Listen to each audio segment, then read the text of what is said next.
Okay, so the problem is a halo that we're going to try to get rid of in Photoshop. So first, let's take a look at it. And it's, of course, this white edge along the rock in this photo.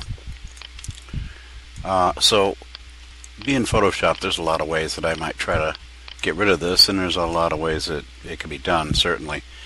I'm going to do something that I've done in the past. It's kind of a cheap and dirty way to get rid of it, but it works pretty effectively. So first I'm going to go up here to the quick selection tool and get the rock itself. Now I'm going to zoom in because I want this tree up here as well. I'm going to grab the lasso tool, hold down the shift key, and grab the tree as well.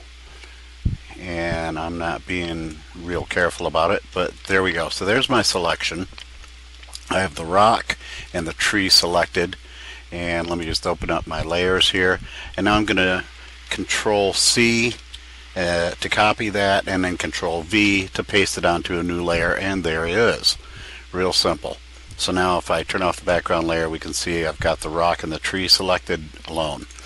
Now what I'm going to do is go to the File or Edit, Transform, Scale, and I'm going to scale this up to 101% in width, and tab over to the height, 101% again, and I'm going to accept that.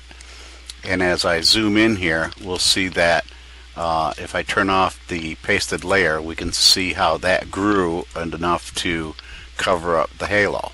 And that's the thing about the halo, is that we've got to put something in there. Either we got to increase the sky into that gap, or we got to increase the rock into that gap. But something's got to fill the gap. And you could do some tedious work copying and pasting, cloning and that sort of thing, but this is a lot faster. So there's still some little areas in here that show a little bit of a halo just because of the way the thing worked out. And what I'm going to do is go over here and click on the background layer. I'm going to put a new blank layer over it so that's in between the pasted rock and the background, and grab my clone stamp tool, and I'm going to sample an area very near where the halo problems are, and just paint wherever I see a little halo problem still, and that's putting a little clone action on the blank layer in between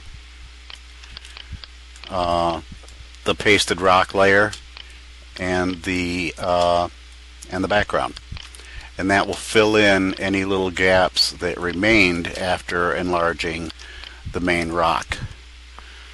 And I'm going to do another little sample there, and that's going to require some extra work. A little bit there,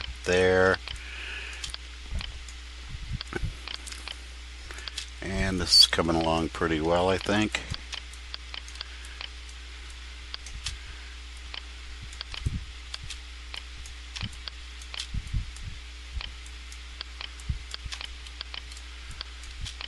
There's something there, and let me just resample right here,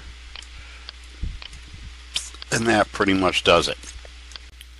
So there's one way to deal with it that's pretty quick and easy, and you do the same thing with the other rocks in the photo that have halo problems. Have fun with it. Good luck.